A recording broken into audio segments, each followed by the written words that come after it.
Hey guys, what's up? It's Eric with Advanced Level Automotive. Welcome back to the channel. Welcome back to another video. Today, I'm going to be taking a look at this 2012. This is a Chrysler 200. It's got the 4-cylinder engine, 2.4 liter, I believe, if I'm not mistaken. Anyway, this car belongs to a good friend of mine. He called me up yesterday because he said that the car shut off on him while he was driving. When he came up to a stop, the car just died.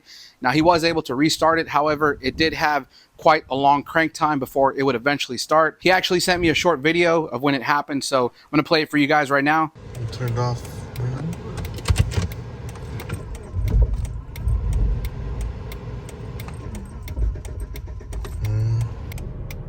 So anyway, this did happen to him a few different times on different occasions, and so again, he wanted me to take a look at it. Now, I've already connected the scan tool, and I did find a trouble code. So let me take you guys inside the car and show you what that is. All right, guys, so inside the vehicle, I've got the keys right here. I'm going to go ahead and turn the ignition on. Then we're going to take our scan tool. Today, we're using the Launch X431 Pro 3S Plus. Go ahead and click on Intelligent Diagnose and let this thing read the VIN number. Okay, you can see over here we have a 2012 Chrysler 200, 2.4 liter engine. We're going to hit Diagnostic. I'm going to go ahead and choose System Selection. We're going to pick the PCM Powertrain Control Module. We're going to click on Read Fault Code. And as you guys can see, we only have one fault code present, P2174 Low Airflow Restriction Detected Instantaneous Accumulation. Now, to be completely honest with you guys, this is the first time I've ever run across this code. I'm not too familiar with it, so I think what I want to go ahead and do is pull up a code description in ALLDATA so we can get a better idea of how this code gets set. All right, guys, so I've got the code description pulled up for our P2174. You can see we have a set condition. Tells us that the PCM detects that calculated map is greater than actual map plus an offset value. Okay, so that's pretty interesting. It's basically telling us that the PCM, it's detecting that the calculated map, which is the map value that the computer calculates that the map should be at, is greater than the actual map value itself. And if you look right here, you can see we do have a list of possible causes. So first of all,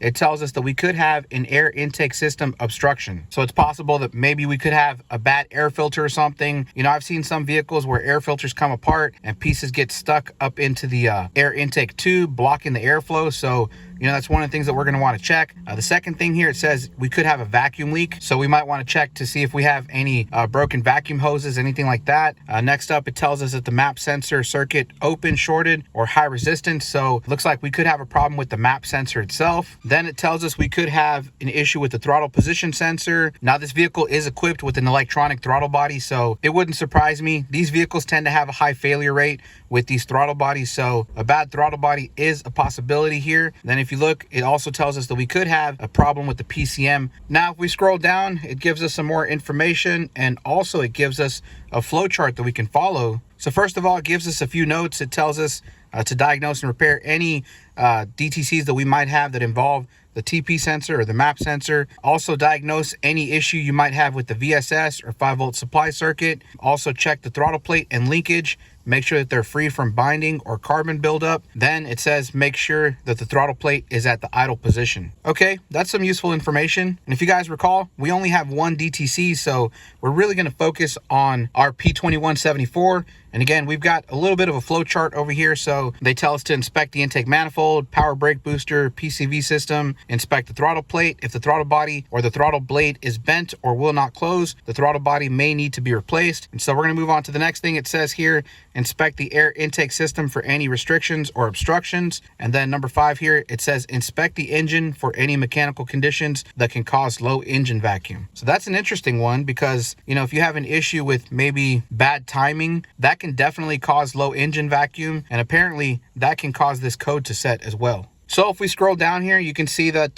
they give us some information. It says map sensor operation, start the engine, and with the scan tool, monitor the map sensor voltage, and then snap the throttle. And so that's one of the tests that we're probably going to do is check our map sensor voltage. Here it's telling us that at idle, it should be below 2 volts.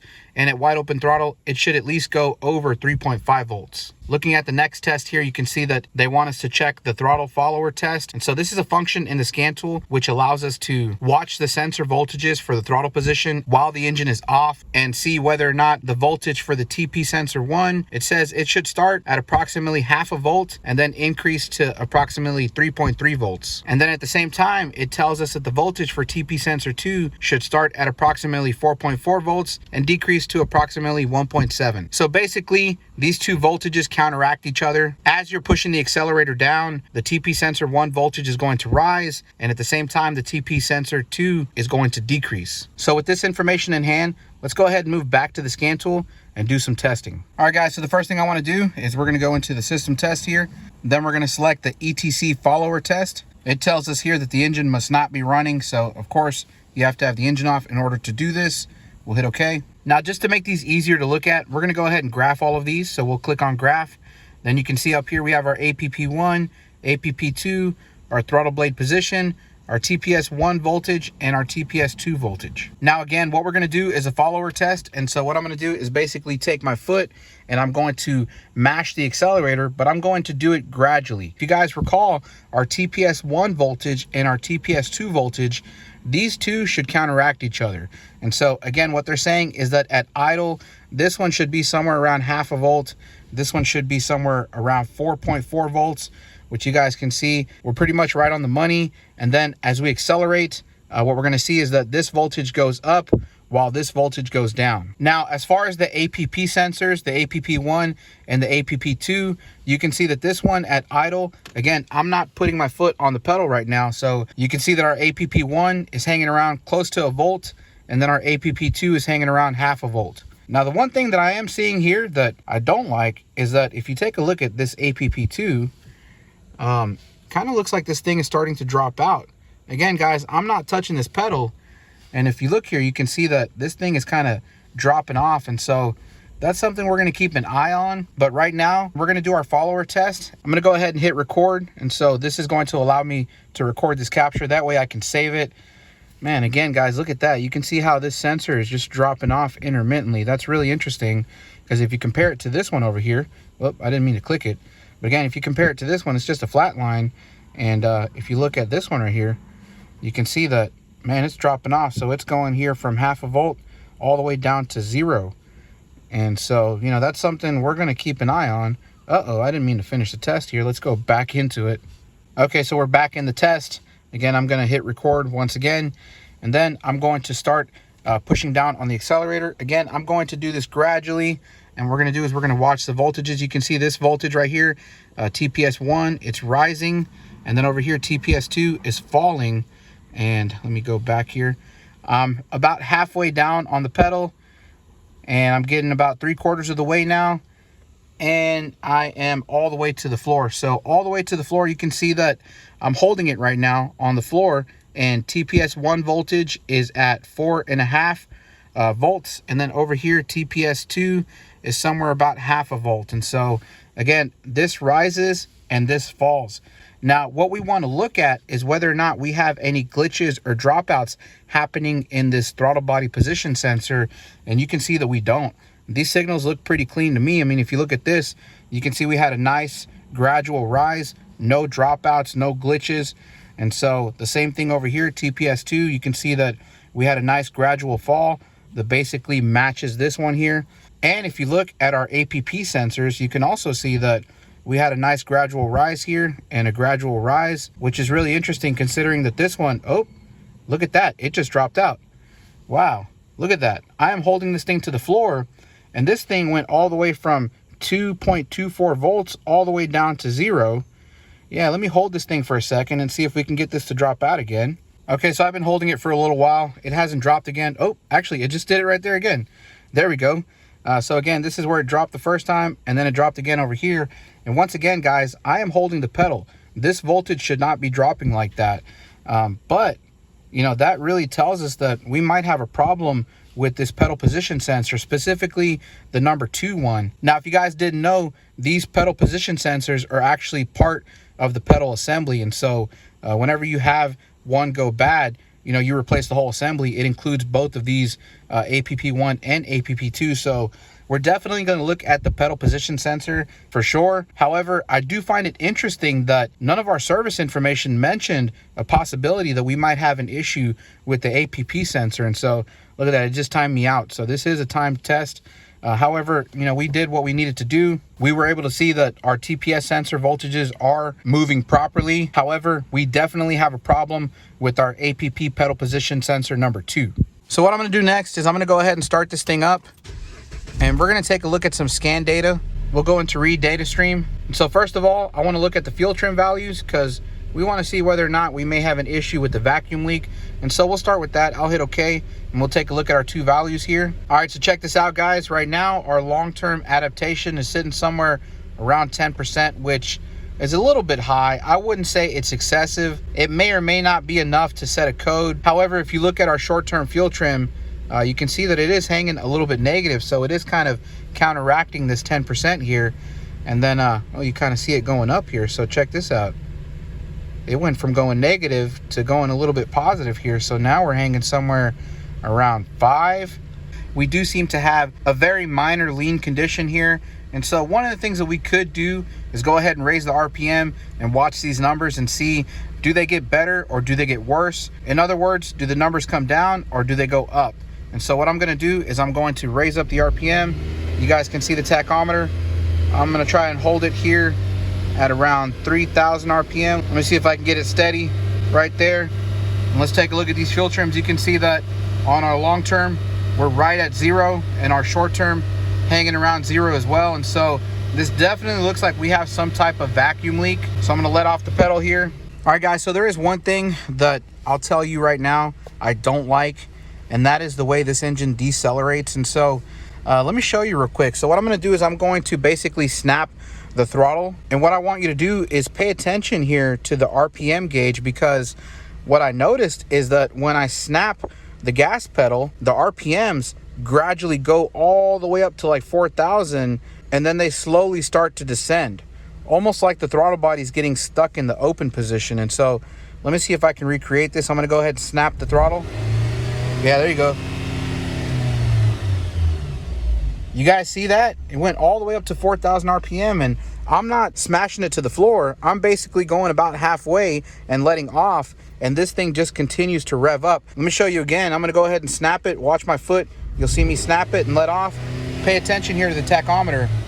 You guys see that thing go all the way up to 4,000 RPM, and it kind of got stuck up there, and then it slowly started to decelerate. Let me show you guys again. Take a look at my foot here. I'm gonna go ahead and snap it and let off, and watch that. This thing went all the way up to 5,000 RPM, and then it slowly started to descend. So if you ask me, it definitely feels like this throttle body is getting hung up. So let's take a quick look at some more scan data.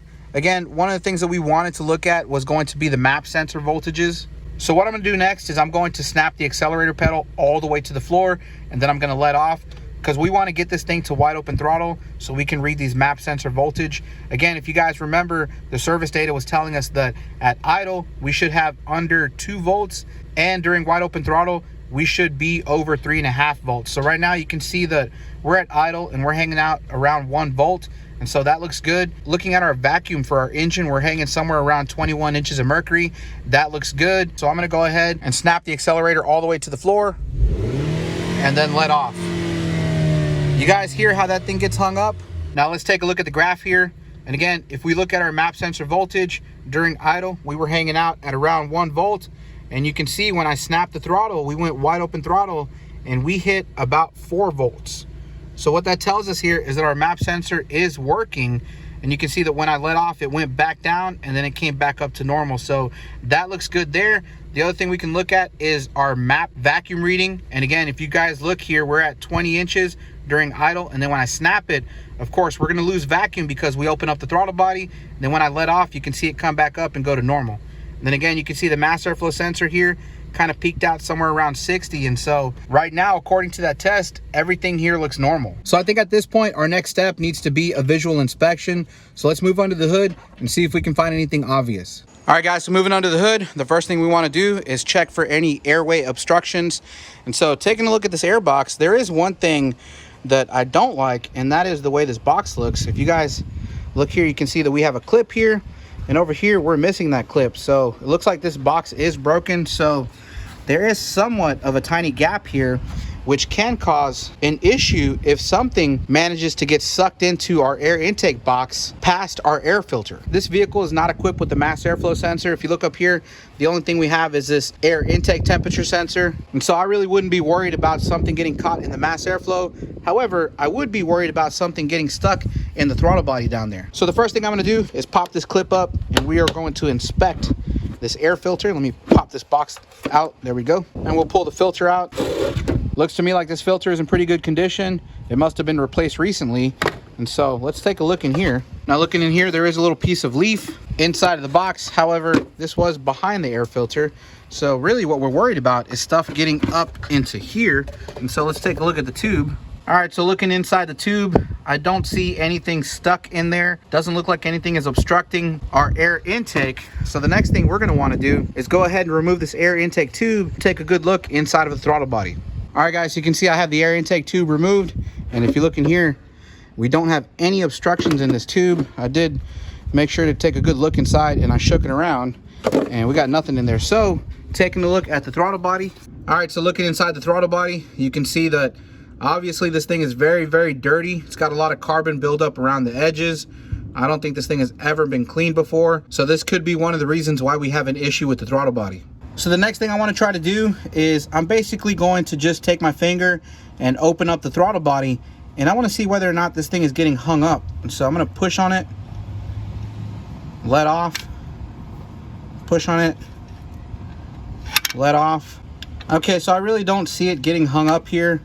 Although I will say that, you know, testing it this way really isn't the same as testing it with the engine running, because of course with the engine running you have vacuum behind this plate, and so, you know, it is possible that when this throttle body opens and the power of the vacuum from the engine may be what's keeping it hung open. Again, because it is a very common failure on these vehicles, and this car has over 170,000 miles on it, I'm pretty sure this thing is toward the end of its life already. And so I'm not ruling out this throttle body just yet, but let's go ahead and move inside the vehicle and check our accelerator pedal. All right, guys, so let me show you my next test. Over here, I have my lab scope, and what I've got going on down here is I have 3 leads going to this connector for the pedal position sensor. This is our accelerator pedal. You can see that I'm back probed on the first 3 pins. Now, according to the wiring diagram, pin number 1, which is this white wire with the brown tracer, that is going to be our signal wire for the pedal position sensor number 2. The wire next to it, pin number 2, which is a violet wire, is going to be our sensor 2 ground. And finally, the 3rd wire over, which is also a violet and brown wire, I believe, that is going to be our 5-volt reference for our pedal position sensor number 2. And so now that I have all of these back probed, I'm going to go ahead and reconnect it to the pedal sensor. And let's go ahead and take a look at our lab scope. All right, so because my lab scope is only 2 channels, right now what we're looking at is going to be our sensor signal on our channel 1, which is the yellow line down here. And then over here on our channel 2, which is the green line, is going to be our 5-volt reference. I'm basically just going to sit here and watch this, and I want to wait to see if our signal is dropping out. All right, guys, so I've got these 2 side by side. Over here we have the scan tool, and over here we have the lab scope. And check that out. What you can see is that we're dropping out on the scan tool. However, when we watch the lab scope, let's pay attention here. You can see that when it drops out, we don't see any activity over here. Really interesting. Let me watch this thing for a minute. Man, I've had plenty of dropouts on the scan tool. Look, you see how this thing is just continuously dropping out? However, I don't see any of that happening on the lab scope. That is really interesting. I'm not really sure what to think about that. All right, guys, so unfortunately, even after doing a bunch of research, I still could not find any information letting me know whether or not it's normal to see the voltage dropping on the scan tool like that. I checked the service information. There's nothing in there that mentions anything about this. I scoured the internet. The only thing that I could find was a forum where somebody was running across the same thing. They asked the same question. However, his question went unresolved, and so I really didn't get any answer there. At this point, I'm really starting to believe that maybe what we're seeing is actually normal. Maybe what we're seeing is some kind of self-test that the computer does on the circuit. I'm not exactly sure. I did let my curiosity get the best of me, and so I went ahead and bought a brand new accelerator pedal position sensor. I've got a really good relationship with the guys over at the parts place, and so they had no problem with me buying the part just to try it out. And so that's exactly what I did. Even after plugging in the new part, when I looked at the scan tool data, it did the exact same thing. I was still seeing the voltage drop out even with the brand new part. And so at that point, point, I knew the problem was not with the accelerator pedal position sensor. This more than likely has something to do with some logistical protocol that's inside of the computer. Luckily, I was able to send the part back and get the money back. I don't normally like to just try out parts, but at this point, I really didn't have any other choice. I really don't have any Chryslers available to me right now that I can plug in my scan tool just to compare the data. So anyways, at this point, I'm not gonna get hung up on this. I've already wasted enough time trying to figure this out. And so I think I'm just gonna continue with the next diagnostic test. Right now, I'm really curious as to whether or not we have any type of vacuum leak like our fuel trim suggested. And so I'm gonna go ahead and hook up the smoke machine and we'll see if we can find any leaks. All right guys, so let me show you my setup over here. I've got my smoke machine, and again, I'm using the Mr. Car tool. You guys may have seen this on my channel before. And so right now, what I have is the throttle body is blocked off. So if you look down there, you can see that I have a cup, rubber cup on the throttle body. And what I'm doing is I'm feeding smoke in through the brake booster hose. So over here, I have the hose for the brake booster. It is disconnected, and you can see that I have the smoke machine connected there.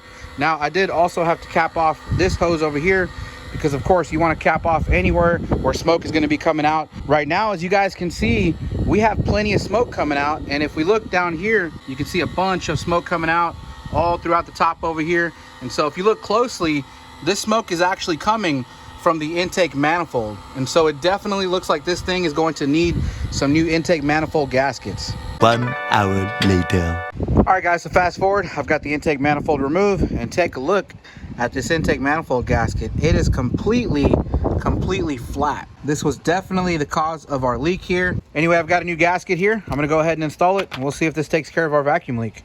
All right guys, so I got the intake manifold reinstalled with the new gasket. Got everything put back together. I'm getting ready to take this thing on a test drive.